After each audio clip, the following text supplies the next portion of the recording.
والد کا نام ہے محمد جلیل.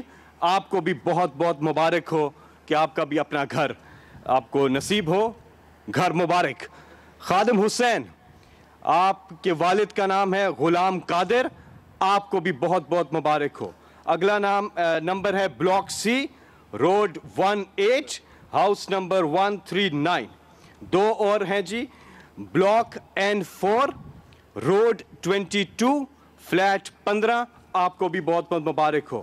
اور وزیر اعظم کے ہاتھ سے جو پرچی نکلی آخری جو نام ہے, اور باقی جو بیلٹنگ ہوگی وہ آپ کو بتا دیے جائیں گے. زلفی بخاری صاحب کی جو منسٹری ہے وہ آپ کو انفارم کر دے گی. یہ نام ہے بشیر حسین, والد کا نام ہے ملک محمد امین. آپ کو بھی بہت بہت مبارک ہو. سب کو مبارک ہو, گھر مبارک. اور اب میں دعوت دوں گا وزیر اعظم پاکستان جناب عمران خان.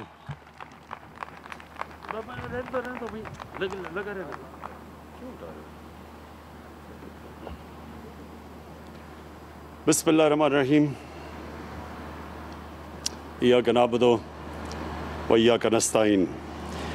میں سب سے پہلے زلفی بخاری آپ کو اور ورکرز ویلفیئر فنڈ کے اندر آپ کی ٹیم کو, جو پوپل زئی صاحب نہیں ہیں آج, ان کو, آپ کی ساری ٹیم کو آج خراج تحسین پیش کرتا ہوں کہ یہ جو آپ نے آغاز کیا ہے 25 سال پرانے پروجیکٹ کو ریوائیو کر کے آج آپ نے یہ سب ریالٹی کر دی اور لوگوں کے لیے تیار کر دیے ہیں فلیٹس اور جو گھر ہیں. یہ بہت بڑی اچیومنٹ ہے, بہت بڑی اچیومنٹ ہے. اس لیے کہ 25 سال سے کبھی کسی نے نہیں سوچا تھا کہ یہ بھی اس کو بھی پرائیورٹی بنائیں کہ ہم وہ لوگ جو کبھی سوچ بھی نہیں سکتے کہ وہ اپنا گھر خرید سکتے ہیں, اپنا گھر بنا سکتے ہیں. تو ان لوگوں کے لیے ہمارے بدقسمتی سے ملک میں کبھی بھی پرائیورٹی نہیں تھی. یعنی ہم سب چیزوں کا سوچتے تھے لیکن اس طبقے کا کبھی نہیں سوچا اس ملک نے. اور یہ جو ہم جب نیا پاکستان کہتے ہیں, نئی سوچ کا نام ہے, ایک نئے مائنڈ سیٹ کا نام ہے. اور نیا پاکستان کا مطلب کہ ایک معاشرے کو, صرف ایک گورنمنٹ نہیں, ایک ملک کے فیصلہ کرے کہ ہم نے اپنے اس طبقے کو جو کمزور ہے, جو زندگی کی ریس میں پیچھے رہ گیا ہے, ہم نے اس کو اوپر لے کے آنا ہے. یہ ذمہ داری ہماری ہے سب کی. اور گورنمنٹ سب سے پہلے اپنے ایکشن سے یہ ثابت کرتی ہے کہ وہ ایک نئی سوچ لے آئی ہے, ایک نیا طرز حکومت لے آئی ہے. تو یہ ہم کوئی کسی پہ احسان نہیں کر رہے, یہ ورکرز کا حق ہے, محنت کش لوگوں کا. اور اب تک جس طرح زلفی نے بتایا کرائے پہ ملتے تھے گھر ورکرز کو, اب یہ ان کے اپنے گھر ہیں. یہ وہی کرایہ دے کے, وہ جو کرایہ ہوگا وہ قرضوں کی قسط میں چلا جائے گا اور وہ گھر بھی ان کا اپنا ہو جائے گا, اپنی مالکیت ہو جائے گی. اور ہر انسان جانتا ہے کہ کتنا ایک اپنا گھر ہونا سب سے بڑی نعمت سمجھی جاتی ہے. دیہات کے اندر, گاؤں کے اندر تو پھر بھی آسان ہوتا ہے, لوگوں کو اپنا چھت اپنی خرید لیں, بنا لیں. لیکن شہروں کے اندر جدھر زمین مہنگی ہے, ناممکن ہے کہ ایک مزدور, ایک محنت کش, ایک تنخواہ دار, بلکہ پولیس والا, بلکہ جو گورنمنٹ سرونٹس ہیں جو کلاس 4 کے ہیں, کلاس 6 کے ہیں, ناممکن ہے ان کے لیے کہ یہ کبھی بھی اتنا پیسہ ان کے پاس ہو کہ اپنا گھر خرید سکے شہروں میں. تو یہ جو آج ہم نے یہ آغاز کیا ہے, یہ صرف اس لیے کیا کہ اب ہم نے ایک نیا قانون لے آئے ہیں. ہم نے ایک تو گورنمنٹ نے پوری طرح انسینٹیوز دیے ہیں, لیکن جو ایک قانون ہے جسے بینکس پہلی دفعہ قرضے دے سکتے ہیں, اور ہمیں 2 سال لگے اس قانون کو عدالت سے کلیئر کروانے میں.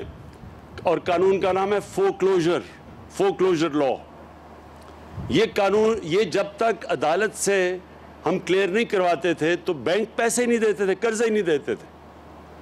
تو آج اگر ہمیں ڈیلے ہوا ہے, یہ جو ہم نے وعدہ کیا تھا لوگوں سے گھر بنانے کا, اس کی بہت بڑی وجہ یہ ہے کہ 2 سال کے بعد وہ فورکلوجر قانون عدالت سے کلیئر ہوا, اور اب ممکن ہے بینک سے پیسہ یعنی بینک قرضے دیں گے جس کو مورگیج کہتے ہیں, اور یہ کبھی بھی نہ ہم کر سکیں اگر بینکس اس کے اندر شامل نہ ہوں. تو اب بینکس پوری طرح شامل ہیں, اور میں آج ادھر سے اسٹیٹ بینک گورنر رضا پاکر کو خاص طور پہ پھر سے تاکید کرتا ہوں کہ سارے پرائیویٹ بینکس کو جنہوں نے وعدہ کیا ہوا ہے کہ تقریباً 380 ارب انہوں نے صرف گھروں کے لیے قرضوں کے لیے رکھے ہوئے تھے, مورگیج کے لیے رکھے ہوئے ہیں, وہ اب انفورس کریں, ان کے لیے آسانی کریں کہ لوگوں کے لیے, ایک عام آدمی کے لیے قرضہ لینا آسان ہو.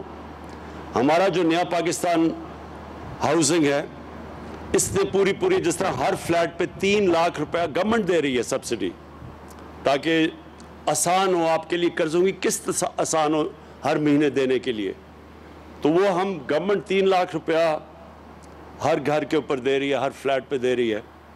اور اس کے علاوہ ہم نے جو سود ہے وہ بھی روک لیا. ہم نے گورنمنٹ یہ انشور کرے گی کہ 5% سے اوپر سود نہ جائے, تو 20 سال تک یہ سود وہی رہے گا. بشک ہمارے ملک کا سود اوپر چلا بھی جائے خدا نخواستہ, لیکن لوگوں کو 5% سے زیادہ کبھی بھی سود نہیں دینا پڑے گا.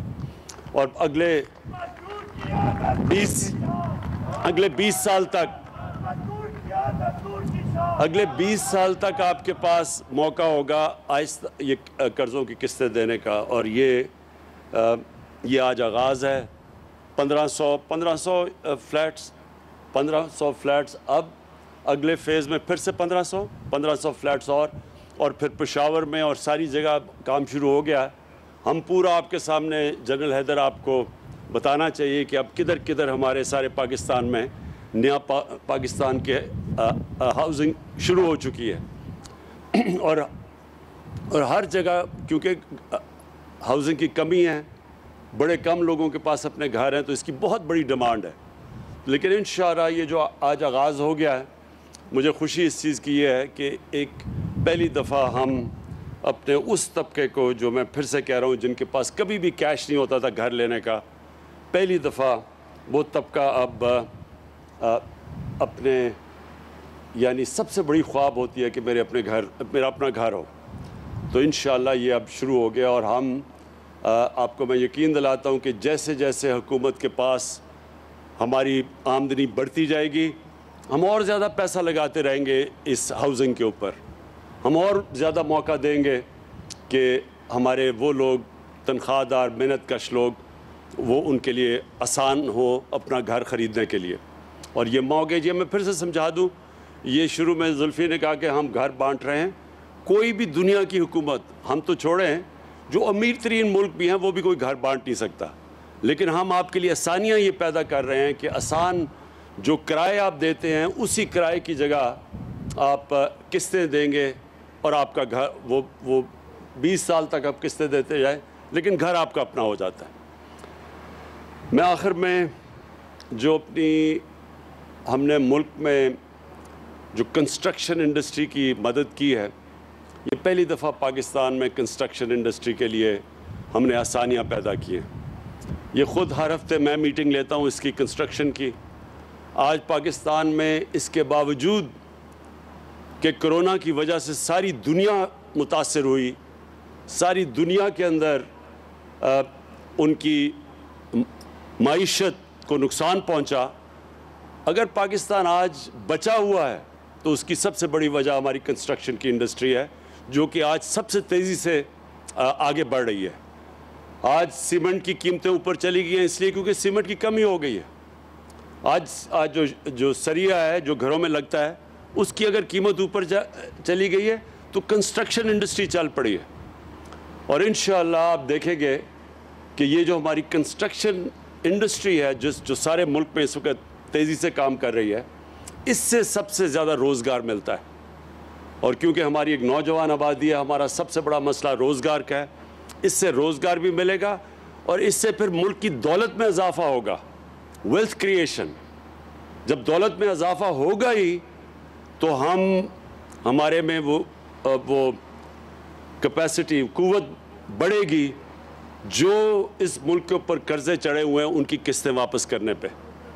تو یہ کنسٹرکشن انڈسٹری انشاءاللہ ایک ایسا سیکٹر ہے جو اکیلا ہی پاکستان کی معیشت کو بھی اٹھا سکتا ہے، لوگوں کو روزگار بھی دے سکتا ہے اور ہمارے ملک میں دولت میں اضافہ کر سکتا ہے، تاکہ ہمارے اوپر جو چڑھے ہوئے ہیں قرضے، ان قرضوں کو ہم واپس کرنا شروع کریں۔